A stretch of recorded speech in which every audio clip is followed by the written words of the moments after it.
राधादास जी साहेब, मंचासीन सभी महान पुरुष संतगण, धर्म अनुरागी माता बहनों भाइयों, हमारे संगीतकार भाई और हमारे कलाकार, अभी जिनके मुख से आप सुन रहे थे बड़ा सुंदर भजन महिपाल, तो महिपाल ही है, बहुत सुंदर आवाज दी है। सदगुरु की वंदना, उसके बाद में जैसी गुरु की प्रेरणा होगी चर्चा करेंगे। बीच में पैसे चढ़ाने के लिए ना है, अव्यवस्था हो जाती है सत्संग, हम बाद में ये व्यवस्था रखी जाएगी, तब तक आप सत्संग सुने। हम सोच रहे थे कि शायद पंजाबी यहाँ समझ आती कि नहीं आती भजन, हमने कल भी बोल दिया था, लेकिन कुछ बहनों ने कहा कि आप पंजाबी भजन और बोलना, तो हम आज पंजाबी भजन पहले बोल के उसके बाद फिर शुरू करेंगे। गुरु वंदना है, बिल्कुल सरल शब्द है, आपकी समझ में आएंगे ऐसा मुझे विश्वास है।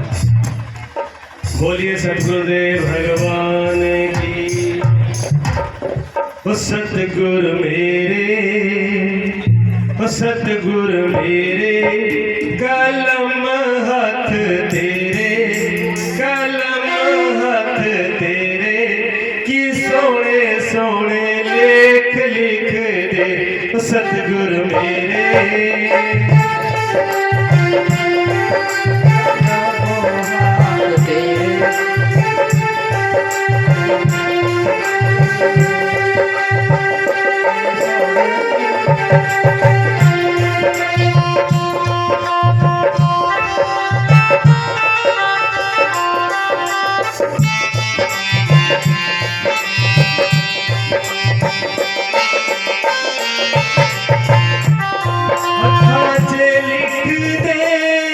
सेवा गुरां दी, सेवा संतां दी, हथां च लिख दे सेवा गुरां दी, सेवा संतां दी, ओ सेवा कर दी कदे भी ना थका, कदे भी ना थका, कि सोने सोने लेख लिख दे सतगुरु मेरे, कलम हाथ तेरे, कलम हाथ तेरे, कि सोने सोने लेख लिख दे सतगुरु मेरे, ओ मेरे सतगुरु मेरे, कलम हाथ तेरे, ओ सोने सोने लेख लिख दे।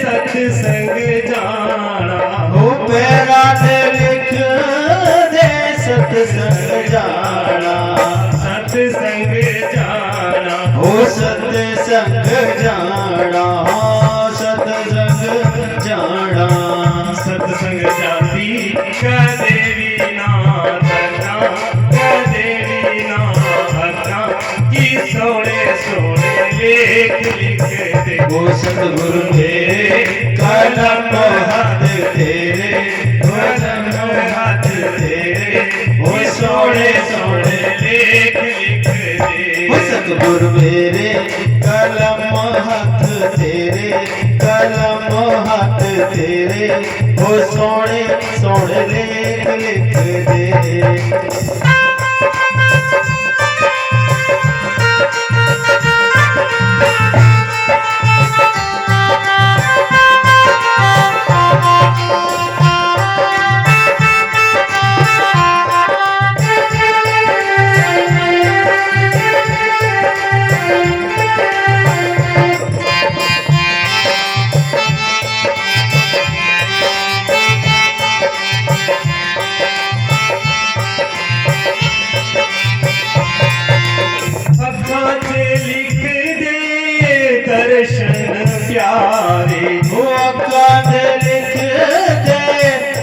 दर्शन प्यारे दर्शन गुरा दे दर्शन गुरा दे ओ दर्शन गोरा दे दर्शन गोरा दे दर्शन कर दी कदेवी नाथ का कदेवी नाथ की सोने सोने लेख लिख दे दर्शन बिना नहीं बोलूंगा वो सोने सोने लेख लिख दे गुरु मेरे प्यारे कलम हाथ प्यारे वो सब हाथ प्यारे की सोने सोने लेख लिख दे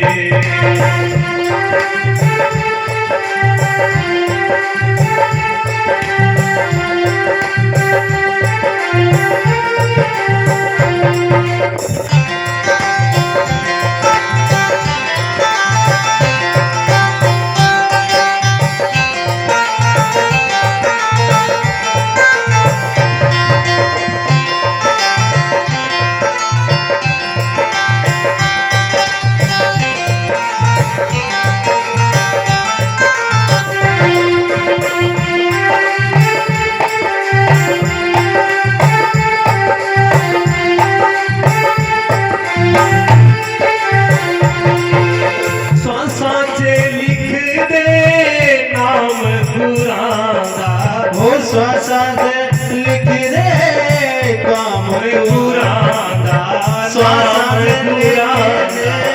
काम पुराना नाम जपती कदेवी नाथ कदेवी नाथ की सोने सोने लेख लिख दे ओ सतगुरु मेरे कदम हाथ तेरे कदम हाथ तेरे ओ सोने सोने लेख लिख दे मेरे कलम हाथ तेरे कलम हाथ तेरे ओ सोने सोने लेख लिख दे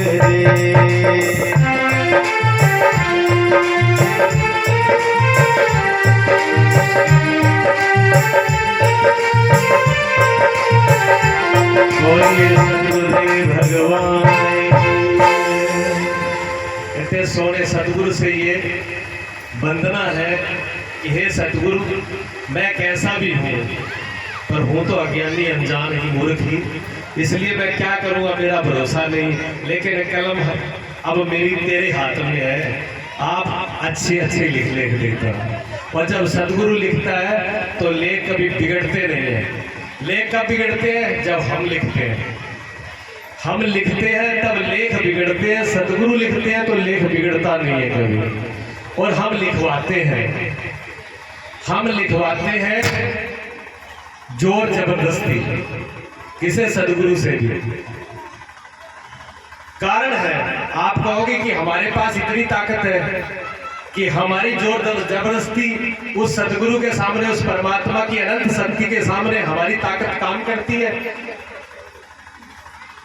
आपका ये प्रश्न होगा कि जब हमारी औकात ही नहीं है तो फिर हमारे कहने से वो कैसे लिख देते हैं हमारी औकात है अगर हम न होते तो फिर कोई मतलब ना होता हमारे होने से ही कर्म है हमारे होने से ही सद्गुरु है हमारे होने से ही सत्य है मूल जड़ में हम हैं अगर हम मूल जड़ में न हो तो फिर सारी बातें खत्म हो जाएगी ये जितने भी समस्या है वो हमारी समस्या है हमसे लोग कहते हैं कि स्वामी जी सब लोग स्टेजों पर इतनी इतनी बातें बताते हैं सत्य की परमात्मा की हिस्सा की अच्छे राह की क्या ये अच्छाई जानते नहीं आदमी को क्या करना चाहिए क्या ये आदमी जानता नहीं है इसके लिए संतों की और सत्संग की और महान पुरुषों की और ये प्रचार की क्या आवश्यकता है क्या ये आदमी को पता नहीं है कि मुझे क्या करना चाहिए मेरे लिए क्या सही है क्या गलत है क्या ये आदमी को पता नहीं है बिल्कुल है लेकिन कहां पर पता है कितना पता है कोई तो फर्क होगा जानबूझ करके कोई अग्नि के अंदर हाथ डालेगा नहीं जानबूझ करके कोई विष पिएगा नहीं जानबूझ करके कोई मृत्यु को गले लगाएगा नहीं जानबूझ करके कोई दुख को अपनाएगा नहीं फिर कमी कहाँ रह जाती है कहाँ कमी रह जाती है फिर कोई तो कोई वजह है कि हम जानते भी हैं फिर भी वही काम करते हैं। तो कहाँ कारण है? कारण बहुत गहरा है, कारण बहुत गहरा है। हम जो जानते हैं ना, हमारी जो जानकारी है वो पता है कैसे है? जैसे हम अपना मकान घर बनाते हैं ना, जब घर बनाते हैं मकान बनाते हैं तो उसमें एक बार कमरा बना लेते हैं, किसके लिए? मेहमानों के लिए, अतिथियों के लिए, आने जाने वालों के लिए, रहने वालों के लिए नहीं, आने और जाने वालों के लिए। वो घर का मालिक नहीं होता, वो आता है और चला जाता है, उसके लिए हम एक बैठक बनाते हैं, ठीक है। अब जो उस बैठक के अंदर ये नहीं कि कोई आता नहीं आता है, और जो अतिथि आता है वो अतिथि दो प्रकार से आते हैं। जो अतिथि उसमें आते हैं वो दो प्रकार से आते हैं। कभी कभी तो हमारा बहुत प्रिय भी आता है, कभी कभी ऐसा आता है जिसके साथ बैठ के हम बहुत चर्चा भी करते हैं, सुख दुख भी करते हैं, और कभी कभी हमारा दुश्मन भी आ जाता है वो बैठक में। अतिथि के रूप में कोई भी आ सकता है, और कभी कभी वोटिंग वाले भी आ जाते हैं, राजनीति की भी चर्चा हो जाती है, उसमें हर प्रकार की चर्चा होती है, अच्छी होती है, बुरी होती है। वो बैठक है, और वो बैठक कहाँ है? वो बैठक हमारी खोपड़ी है। ये दिमाग जिसको आप लेके चल रहे हो, ये बैठक है। इसके अंदर जो आप समझ रहे हो वो यही है। यहाँ पर बहुत गोष्ठी होती है इस दिमाग के ऊपर। ये दिमाग कहता है कि मैं सब कुछ जानता हूँ, मेरे में किसी प्रकार की कमी नहीं है, मुझे समझाने का प्रयास मत करो, मुझे ज्ञान है पहले से। लेकिन वो ज्ञान कितना है? ये ज्ञान हमारे काम नहीं आता, ये ज्ञान काम नहीं आता। सबको पता है कि क्रोध नहीं करना चाहिए, लेकिन जब क्रोध आता है तब ये ज्ञान कहाँ जाता है? जब क्रोध आता है तब ये ज्ञान रहता नहीं दिमाग वाला, दिमाग एक तरफ हो जाता है 1 मिनट से। क्यों? जो क्रोध की वृत्ति है वो बैठक में नहीं है, बाहर वाले कमरे में नहीं है, वो आंगन में है, और हमारे बेडरूम में जहां हम सोते हैं, लेटते हैं। क्रोध की वृत्ति जो है वो और आगे है, वो तो हमारे आंगन तक चली गई, वो हमारे बेडरूम तक चली गई और आगे चली गई, और हमारे फैसले होते हैं बहुत बाद।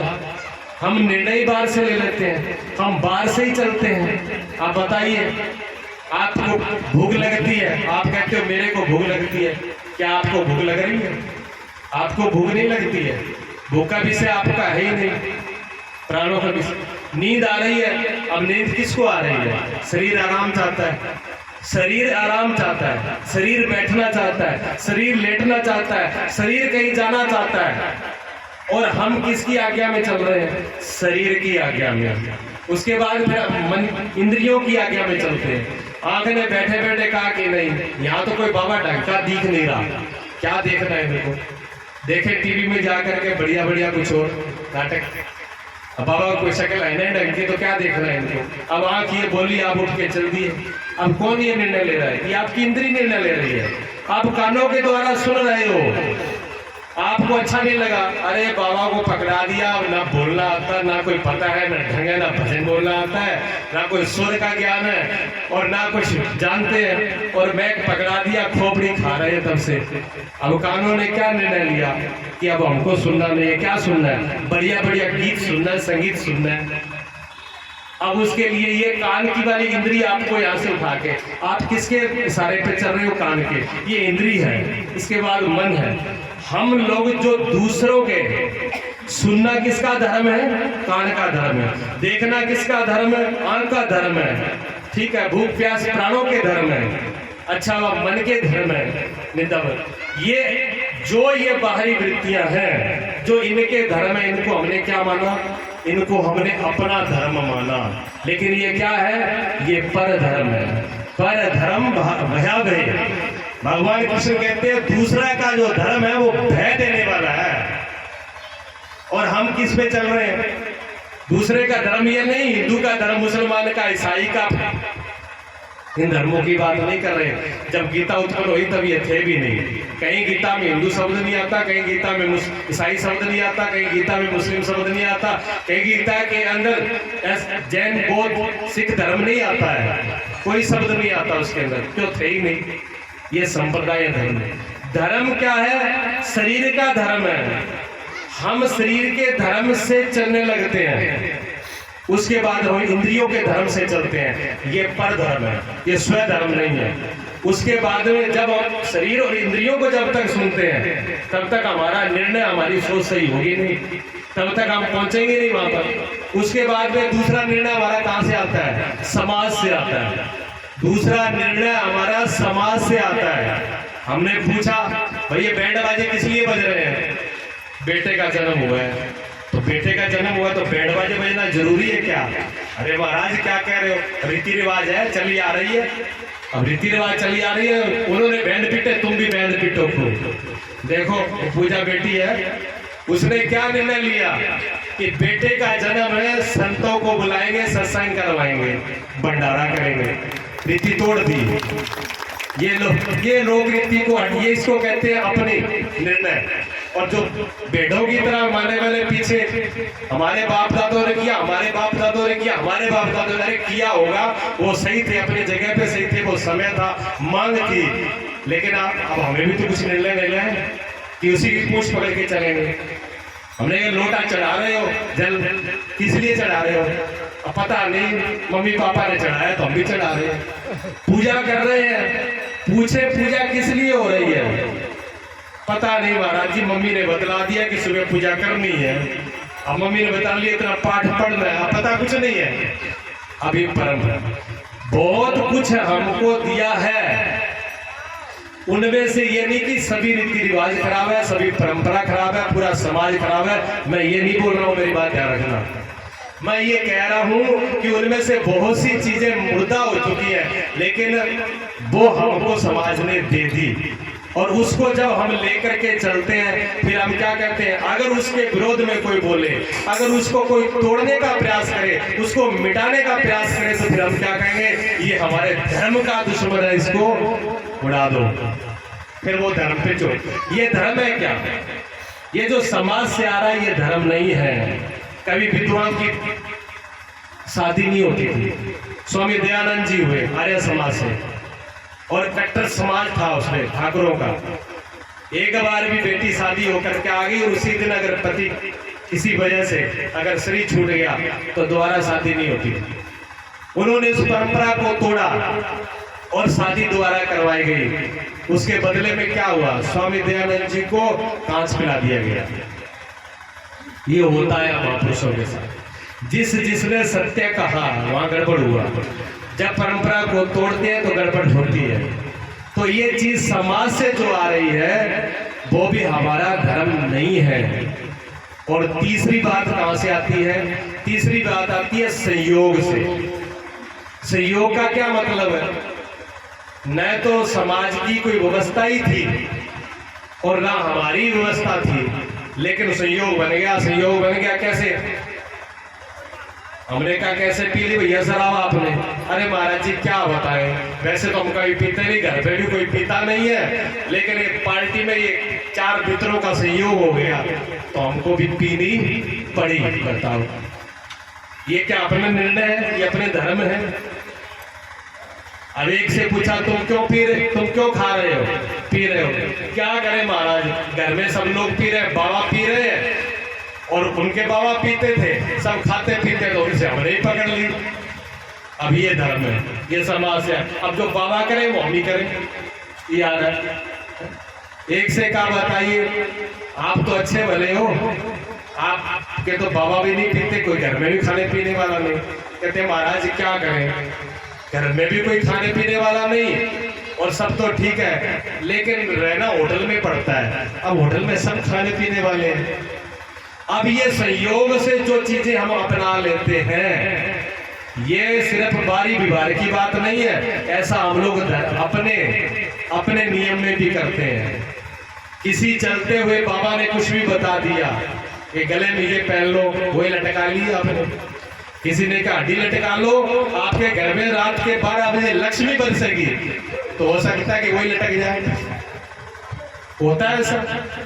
क्यों सब लोग जा रहे हैं? और फिर पूछो कि ये सब क्यों कर रहे हो? अरे महाराज इतनी भीड़ लगी है, देखो लाखों की भीड़ जा रही है, क्या सब पागल है? अब भीड़ से सत्य का क्या संबंध है? मुझे आज तक ये भी समझ में नहीं आया। भीड़ से भी सत्य का कोई संबंध है? भीड़ से सत्य का संबंध नहीं है। ये तीनों धर्म बाहरी है, ये पर धर्म है, ये स्वधर्म नहीं है। स्वधर्म निधनम, यहाँ जो सत्संग में जो चर्चा होती है, जो बतलाया जाता है, वो आपके स्वधर्म, अपने आत्मा का, इन सब से गहरे, बैठक से आंगन से भी गहरे, उस घर के मालिक आप हो। आपका क्या धर्म है वो हम जानते हैं, उसका हमें पता ही नहीं है, उसकी हमें खबर ही नहीं है, इसलिए समस्या है। हम कहते हैं कि समझ लिया, फिर क्या समझा? जब तक हमने अपने आप को ही नहीं समझा तो फिर हमने क्या समझा बताइए? समझने को तो एक बच्चा जो है, छोटा बच्चा, उसकी भी क्या इच्छा होती है? देखिए, छोटे बच्चे को भी इच्छा होती है हर बात सीखने की। वो आपसे 100 सवाल करेगा, पापा ये क्या है, ये क्या है, आपको बिजली इकट्ठा, आप बताते जाओ, पूछते ही चला जाएगा, और इतने प्रश्न होंगे कि आप थक जाओगे, बच्चा नहीं थकेगा। आपने देखा है, माताएं परेशान होती हैं, बच्चे के हाथ में खिलौना ले आके देते हैं बढ़िया से बढ़िया, और बच्चा उसको एक एक पंजर खिला के छोड़ देता है, सब अलग अलग कर देता है, तोड़ मरोड़ करके। माताएं पीटती है, देखो कल नया ले आके दिया, आज इसने तोड़ मोड़ के एक कर दिया, इसको स्वर नहीं है। आप ये विचार किया कि वो क्यों तोड़ता है? उसकी भी खोज है कि ये क्या है, इसको मैं जानूं। वो उसकी जानने की कोशिश में, उसके अंदर क्या चीज है, उसी की कोशिश में वो एक एक उसके पंजर को खिला देता है, लेकिन मिलता कुछ भी नहीं है। हम उस बच्चे की सोच पर हंसते हैं, हम उस बच्चे के लिए कहते हैं ये अनजान है, मूर्ख है। क्या हम क्या कर रहे हैं? हम दुनिया भर की जानकारी इकट्ठी करते हैं, पूरे समाज की, विज्ञान की, बारी जितनी भी पूरी जानकारी हम इकट्ठी करते हैं, लेकिन हम क्या है ये कभी नहीं है।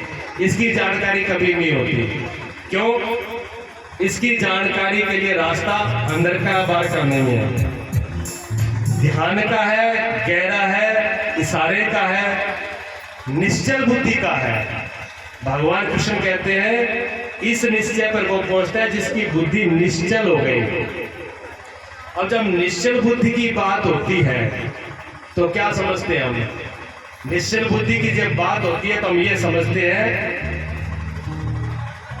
कि अच्छी चीज का निर्णय कर लेना, अच्छे विचारों का आ जाना।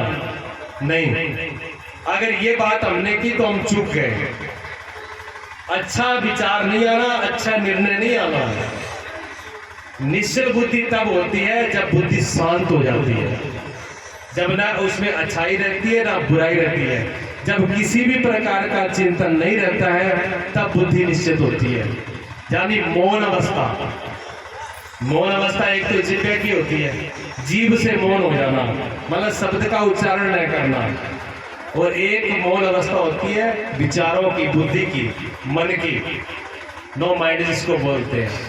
वो मन की, बुद्धि की जब शांत हो जाता है उसी को समाधि की अवस्था बोलते हैं।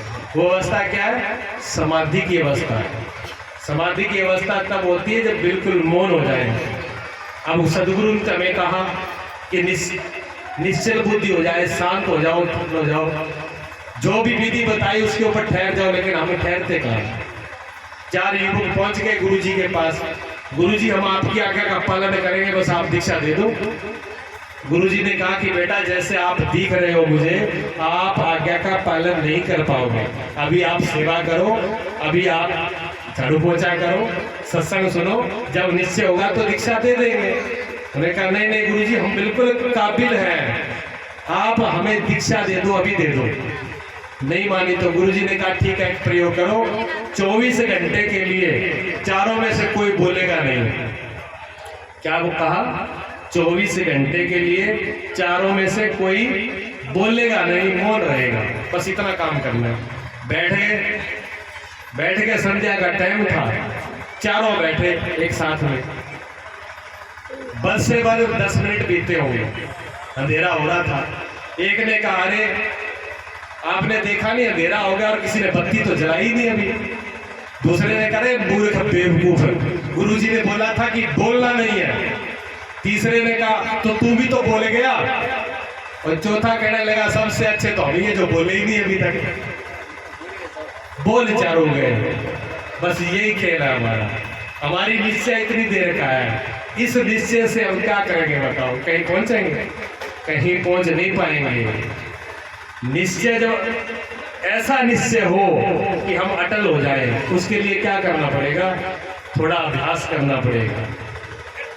अभ्यास करना पड़ेगा, और अभ्यास ऐसा हो कि इस बुद्धि से गहरा नहीं जाए, ये बुद्धि ही शांत हो जाए, ये बुद्धि ही रुक जाए, ये बुद्धि ठहर जाए। उसे आगे की जब अवस्था आए, जब बुद्धि के आगे की अवस्था आती है तो शून्य अवस्था आती है, और शून्य अवस्था के अंदर जब ठहराव हो जाएगा तो उसके अंदर ही फिर झलक मिलनी शुरू होगी इस लोक की, जो इससे आगे का लोक है।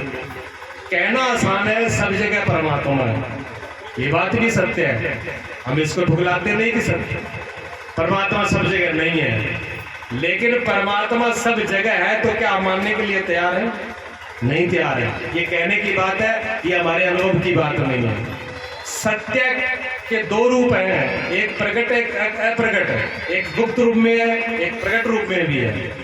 सत्य कभी कभी प्रकट होता है, और जब वो प्रकट होता है उन्हीं को सदगुरु कहते हैं। और जब सदगुरु के अंदर वो सत्य प्रकट होता है तो उस सत्य को हम सहन नहीं कर पाते, हम उसको सहन करने के लिए तैयार नहीं होते, हम उन्हीं का ही विरोध करते हैं, और हमने किया है। आज हम कबीर साहब के खूब दुआ बोलते हैं, साखी बोलते हैं, और उनका खूब प्रचार करते हैं। सम्राट सदगुरु कबीर साहब, काशी में पूछो सदगुरु कबीर साहब क्या हुआ था, जिन्हें दिया था एक दिन भी रोटी टाइम से ढंग से नहीं खाने दी। विरोध करने वाले क्यों? अंधे थे सब। वो सत्याई प्रकाश किसी को सहन नहीं हो रहा था। भगवान कृष्ण को आज दुनिया की क्या ही मानती है। गीता का प्रचार सिर्फ भारत में नहीं है, विदेशों में भी है, और भगवान को माना जाता है। और जब युद्ध हुआ था, मानने वाले थे वहां पर। अगर वहां भगवान को मानने वाले होते तो युद्ध होता? इक्का दुक्का लोग होते जो ये समझ रहे थे कि ये भगवान है। इतनी बड़ी आबादी के अंदर कोई नहीं समझ रहा था। दुर्योधन ने तो यहां तक कहा कि ये गवाला है। कब का? जब भगवान शांति दूत बन करके जाते हैं कि युद्ध मत करो, युद्ध समस्या नहीं है, आप समझौता कर लो। तो क्या कहता है इंद्रप्रस्थ तो किसी हालत में नहीं दूंगा, राजधानी तो मैं दे नहीं सकता। दुर्योधन कहता है, भगवान कहते हैं रख तुम राजधानी, इंद्रप्रस्थ रखो तुम, दिल्ली हमको नहीं चाहिए, हमें तो एक दो गांव दे दो आप। 5 गांव मांगे, 5 पांडु, एक गांव दीजिए, 5 गांव दे दो। जब 5 गांव की मांग भगवान ने की, आप बताइए, जो पूरे राज्य का मालिक होने का अधिकार था, उसने यहां तक सब्र कर लिया कि मुझे 5 गांवों में भी संतुष्टि है, लेकिन युद्ध न हो। दुर्योधन क्या कहता है? सुई की नोक रखी, इतनी भी जगह नहीं दूंगा। क्या उसको भगवान दिख रहे थे? यहां तक आया इस ग्वाला को बंदी बना लो, और दुर्योधन ने प्रयास किया बंदी बनाने का। वो तो सर्व उनके अंदर शक्ति थी कि हुए नहीं, वो एक अलग बात है। इसी प्रकार जब जब सदगुरुओं का अवतार हुआ, मीरा हुई, नानक देव जी हुए, भगवान राम हुए, भगवान कृष्ण हुए, जितने भी महान पुरुष हुए, जहां सत्य प्रकट हुआ उसके हम दुश्मन हुए। ये सच्चाई है। उसको करने के लिए क्या चाहिए? उसको स्वीकार करने के लिए वैसा हृदय चाहिए, वैसी आंख चाहिए, वैसी दृष्टि चाहिए। अच्छा, अंधकार किसको पसंद नहीं है? अंधकार उल्लू को, चोर को, निश्चरों को पसंद नहीं होती। प्रकाश जो है उल्लू को, निश्चरों को, रात को पहुंचने वाले चोरों को पसंद नहीं होता, बाकी सबको पसंद होता है। ठीक है ना? बोलिए सदगुरुदेव भगवान। अब समय पूरा हो गया, एक कड़ी बस भजन की बोलता हूँ मैं।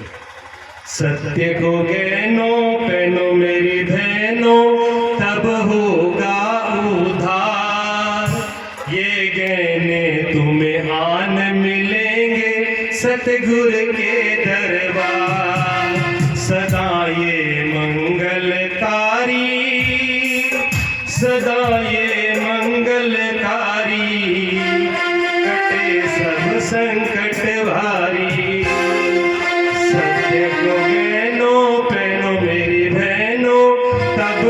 होगा उधार, ये गहने तुम्हें आन मिलेंगे सतगुरु के दरबार। ये सत्य का कहना है। सत्य का कहना कहाँ मिलेगा? सतगुरु के दरबार में। ये सच्चाई भी सतगुरु के दरबार में मिलेगी, लेकिन लेने के लिए हम तैयार हैं। समय पूरा हो रहा है, आप अपनी वाणी को विराम देते हैं। और भजन सुनना हो तो यूट्यूब पर ही सुन लेना, श्री महेश मधुसूदन यूट्यूब है, उसी पे सुन लीजिए। इतना ही टाइम बहुत है। ठीक है महाराज, मर्यादा रखनी चाहिए तेजी की। बहुत ही सुंदर अपने प्रवचन आप लोगों को सुना।